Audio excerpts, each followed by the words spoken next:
Leadership in professional learning communities. We have to do an action research project, and mine is on improving comprehension through writing.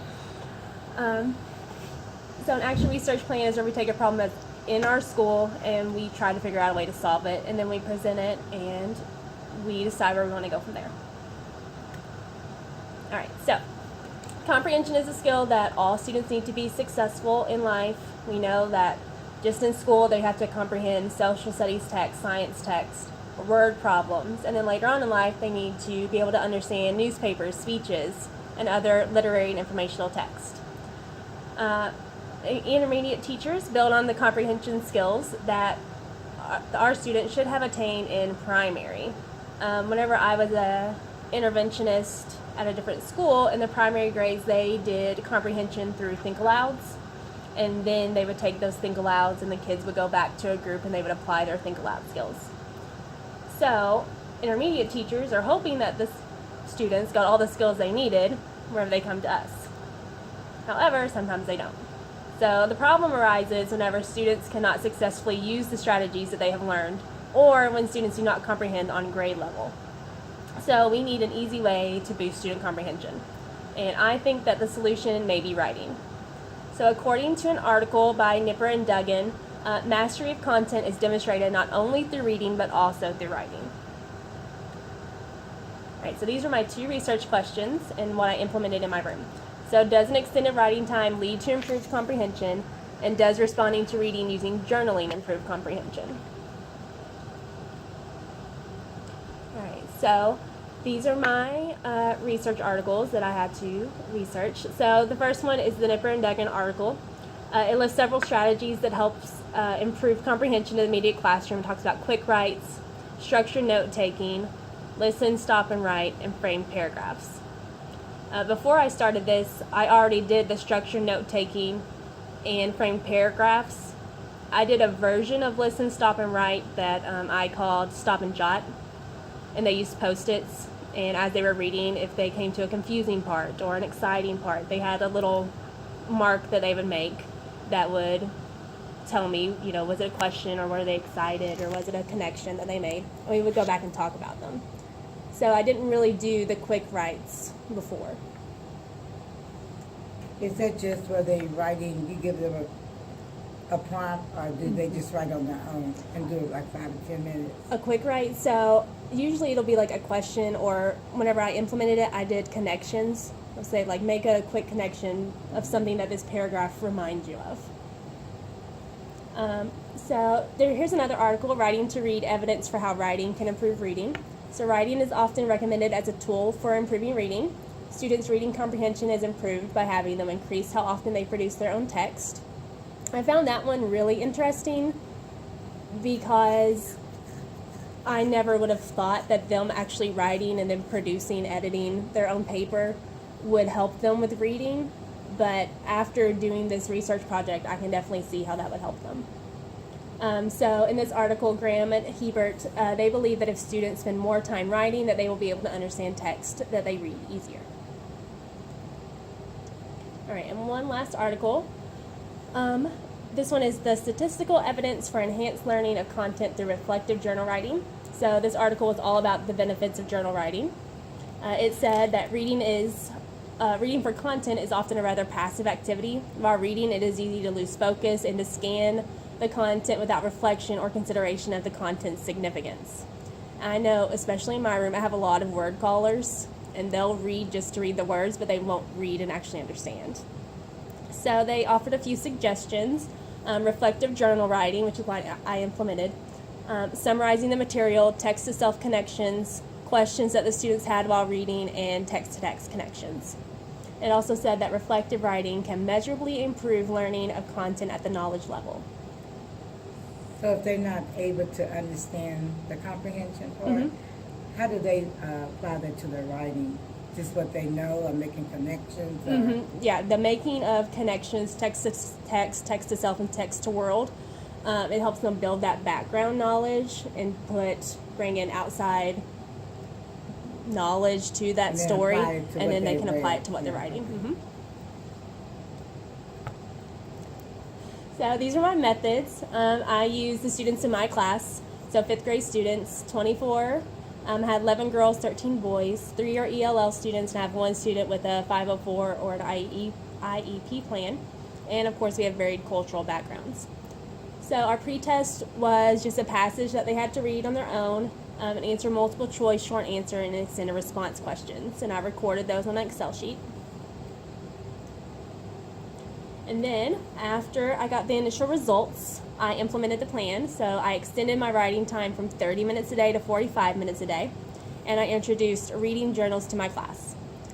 So they did these journals during our read aloud. At the time, we were reading Harry Potter, and then we switched to I Survived the American Revolution, which we're still reading now. They created concept maps.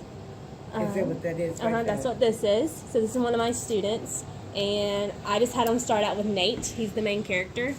I said, okay, so our concept map is just going to branch off from there. Tell me things that you know about Nate or words that remind you of Nate. And so then, like, we got to his uncle, Storch. And then they pulled off of his uncle. Like, his uncle was a horrible person. He was rude. They lived in Connecticut. So they started off, just with Nate. And then just from around chapter 6, and she already has all this information. But she's building on it every day. It's, we didn't do this in one day. So this, and I asked them, I said, why do you think that I had you do this? Like, what was the point of us doing this? And they said, it helps me remember things from the story, and it helps me really see Nate, and I understand him better since I have my concept map. So this is one that they really enjoy doing, and that building on is very easy, as opposed to summaries and making connections to the stories. Making connections is probably the hardest one, especially for my ESL kids, just because they don't have a lot of that outside experience that some of the other kids have, so it was hard to make connections outside of the story. How did they do with that concept map? They did much better with the concept map, but with my ESL kids, I started out, I put Nate and then Storch and a few of the other characters, that way they could build off of those and not just be stuck with Nate. How did you help your ELL kids do, making connections?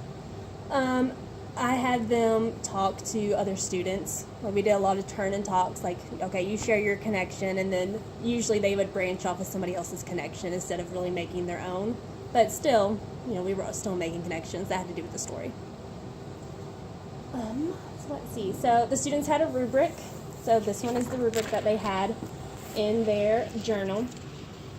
I got it off of Teachers Pay Teachers, and I made it smaller so it fit in their journal. And they knew exactly what they had to do to get a 1 through a 4. And then this is what I used to keep track of each kid, and then each time that I graded them, just to see where they had improved and what comments I had made, and to see if they took my comments and actually improved from them. Did you share that information? Were they able to see it with feedback? Yeah. How often were you able to meet with them or read their... I tried to do every student every Friday. There were some times where I had a lot of kids absent, or they missed a day for something, and then I would give them extra time. So between the Friday and Tuesday, I tried to get them all done. And were they able to have a conversation with you as well? They were able to share? That's great. Yeah, and then on Fridays, after we would finish whatever part of the story, I would say, okay, who wants to share what they wrote today? And so we would have a 10-minute share out. And they didn't all share, but at least it got them talking more about the story. So every Friday, they were given another passage to read and an extended response question to answer. I took out the multiple choice and the short answer just because I wanted to focus on, do they really understand the story and they're not just guessing. And I kept track of their scores to see who improved and by how much. And I'm getting ready to show you some graphs in a minute. Okay. So these are my results. Okay, so this is before. So before, I had about 17% that were scoring 4s, and then 8% were at a 0, 8% were at a 3, 17% were at a 1, and 50% were at that 2 range. So this is before I implemented the journaling and the extended writing time. So, and then here's after. So after, score of 0 disappeared. I didn't have any kids making 0. And then score of a 1 went down to 12%. Score of 2 dropped to 21. Score of 4 went up to 21, and a score of 3 went up to 46. So major improvements. And how long was this time frame? 4 weeks. Wow. So, and then this is just the breakdown of it. So I had 17 out of 24 students showed growth.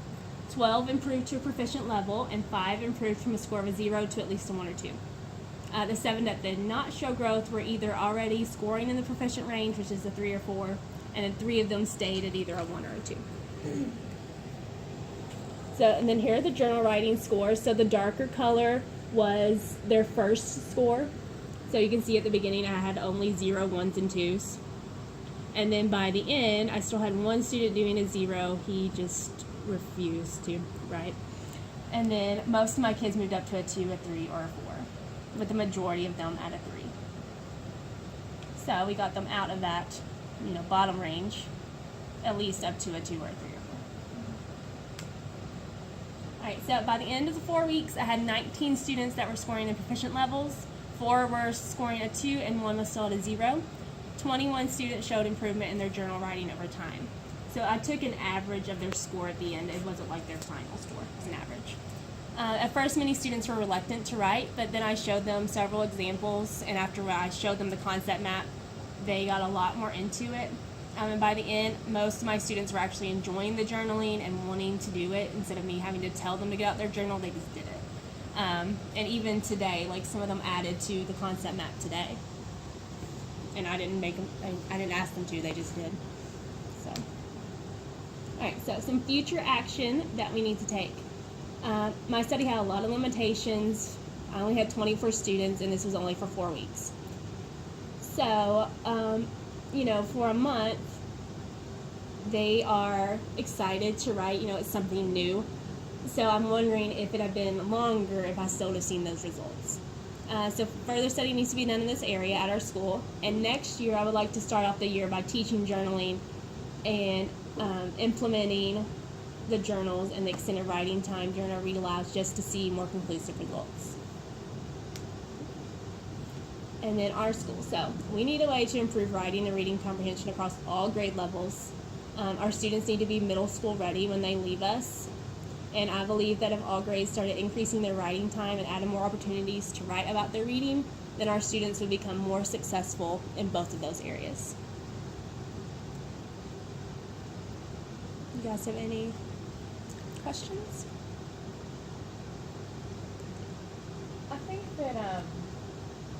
I think that the fact that they were really excited about it proves that, we always as teachers feel like, oh, writing is such a struggle because there's so many layers to it. But the fact that at least we're getting excited about it, if we can get the ideas down on paper, then, like you were saying, if you started off in August with the ideas in the paper, then when you get to December and January, you can really start focusing on the editing and the publishing side of things. So if at least you get their confidence up to get the thoughts and ideas down, right? Yeah, because that's the hardest part, getting them started. Because it's always, what am I supposed to write? So you felt like this is the best graphic program. And so how long did it take you to introduce that? It took maybe 2 class periods for them to actually figure out, I can branch off from the other things that I've already written. Because at first they really stuck with Nate. But then once I showed them, you can branch off from Uncle Storch and you can branch off from the American Revolution, they were like, oh, and then their ideas got even bigger. But I think that concept map takes away the stress of having to write boom, boom, boom. Right. They have that freedom to write their ideas down, and then, I can put this, in a sentence or use it for this. Right. Plus getting them college and career ready, it's like note taking. So then they can take those notes and then put them into sentences and, Yeah, and I didn't have how much do I have to write and how many paragraphs. I didn't have all of that with the concept map like I did with the summary and the text-to-text connections. Do you think we could use that within, social studies? Obviously, Yeah. Math, I don't know if math might be difficult, but, something for the Math would be like for the subjects. steps. Yeah. That could be a good idea, yeah. For the steps, or even to put in an equation in the middle and then all the different ways you could solve it. Yeah. Could do Because they something do like come that. up with different ways to solve it. Other than Like the visual strategy, model and then standard and all those other models. Yeah. But I think as a school, though, you should, we can bring this up at the beginning of the year, because you're right. If you start off at the beginning of the year and get everyone on the same page as a school as to what the expectations are, or what they should be at least, then hopefully by December we'll see some increase in our writing and correlating to the comprehension of reading. Yeah. So that's the hope. All right. And I Well, just said, but Mhm. you know, sometimes writing is cut short because It we're is. trying It is. to hurry to get to the next, thing to teach and stuff. Was it difficult for you to take that extra 15 minutes out of your schedule? not once I got in the habit of it. Like at first, I was like, "Oh my gosh, how am I going to fit this in?" But then once I got into the habit, it was just like, "All right." But I mean, I feel like in 4 weeks, that's amazing. You've seen that much growth. Yeah. But really, in hindsight, it's going to be worth it to take that. I mean, it's 15 minutes a day. Right. You know? So Yeah. that's a morning meeting. Yeah. So Exactly. this was done in your reading block. Yep. I just put writing right on the end of reading, which was another change I made because usually I did writing at a different time of the day. But I found out if I do it right after, it's a much smoother transition. Yeah. Oh, so, we make schedules for next year. Yeah. All right. Well, thanks for listening and coming to PLC today. Thank you.